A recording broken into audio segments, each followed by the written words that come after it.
నమస్తే friends, welcome back. ఈరోజు చికెన్లో మరో కొత్త రెసిపీతో మీ ముందుకు వచ్చేసాను. 1 కేజీ చికెన్ని చక్కగా కడిగి తీసేసుకుని అందులో రెగ్యులర్ మసాలాలు అంటే ఉప్పు, కారం, పసుపు, ధనియా జీరా పౌడర్, ఇంకా ఒక సగం నిమ్మ చెక్క రసం, బీట్ చేసుకున్న పెరుగు 1 కప్పు వేసేసుకుని చికెన్ని మొత్తం కలిపేసుకుని అరగంట పాటు మ్యారినేట్ చేయడానికి పక్కన ఉంచేద్దాము ఫ్రెండ్స్.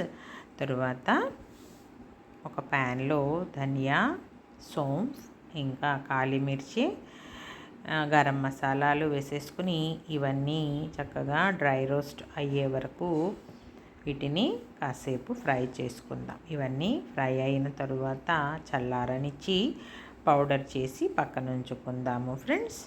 తరువాత ఒక బౌల్లో గుప్పెడు కాజు, 5-6 బాదాం, ఇంకా 1 స్పూను గసాలు, కొన్ని చిరోంజి వేసేసుకుని కొంచెం హాట్ వాటర్ వేసి 5 నిమిషాల వరకు నానబెట్టుకుందాము ఫ్రెండ్స్. ఈలోగా స్టవ్ మీద ఒక ప్యాన్ పెట్టేసుకుని అందులో తగినంత ఆయిల్ వేసుకుని గరం మసాలా, ఇంకా కట్ చేసుకున్న ఉల్లిపాయలు వేసి కొంచెం వేగనిచ్చి 1.5 వరకు స్పూను అల్లం వెల్లుల్లి పేస్ట్ వేసుకుని కాసేపు ఫ్రై చేసుకుందాం. ఇది కొంచెం పచ్చివాసన పోయే వరకు వేయించుకుంటే సరిపోతుంది ఫ్రెండ్స్. తర్వాత మనం మ్యారినేట్ చేసుకున్న ఈ చికెన్ని ఇందులో వేసేసుకుందాం. ఇలా వేసుకున్న తర్వాత ఈ మిగిలిన గ్రేవీని మనం క్లీన్ చేయాలి అంటే ఇలా స్పాచులాతో క్లీన్ చేసుకోవచ్చు ఫ్రెండ్స్. గరిటెతో అయితే మొత్తం క్లీన్గా రాదన్నమాట, సగం గ్రేవీ అందులోనే ఉండిపోతుంది. కాబట్టి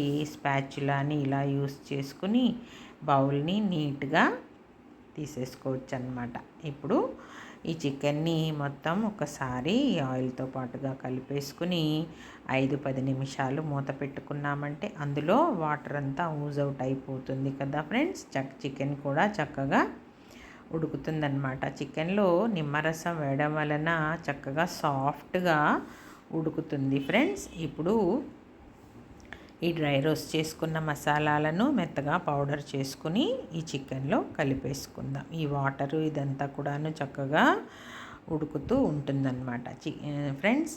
ఈ చికెన్ ఉడికేలోగా నేను మీకు ఒక చిన్న కథ చెప్తాను. ఒకరోజు ఒక తల్లి కోడి, దాని పిల్ల 2 కలిసి బయట మేతకు వెళ్ళాయంట.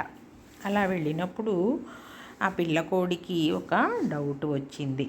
మమ్మీ, మనుషులందరూ చక్కగా వాళ్ళ పిల్లల్ని పేర్లు పెట్టి పిలుస్తున్నారు కదా, మరి నువ్వెందుకు నన్ను ఏ పేరు పెట్టి పిలవవు అని అమాయకంగా అడిగిందంట.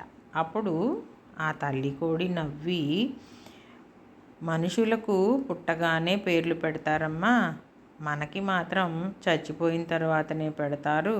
వాళ్ళ టేస్ట్కి తగినట్టు వాళ్ళకి నచ్చిన పేర్లు మనకు పెట్టుకుంటారు. మనం ఏ పేరు పెట్టినా కూడా చక్కగా సూట్ అయిపోతాము అని చెప్పిందంట.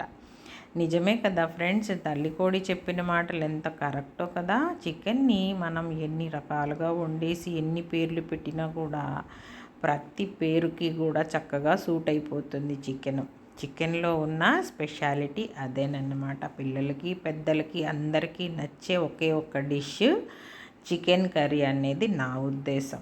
ఈరోజు నేను ఈ రెసిపీ చేస్తున్నప్పుడు ఈ డిష్కి ఏ పేరు పెట్టాలో ప్లీజ్ కొంచెం సజెస్ట్ చేయండి ఫ్రెండ్స్. ఇప్పుడు మనం నానబెట్టుకున్న ఈ కాజు బాదాంని ఒక 2 పచ్చిమిరపకాయలు వేసేసి మెత్తని గ్రేవీ చేసేసుకుని మన కర్రీలో వేసేసుకుందాం. చివరిగా సగం నిమ్మ చెక్క, ఇంకా తరిగిన కొత్తిమీర వేసుకుంటే chicken curry ready. Please like and subscribe.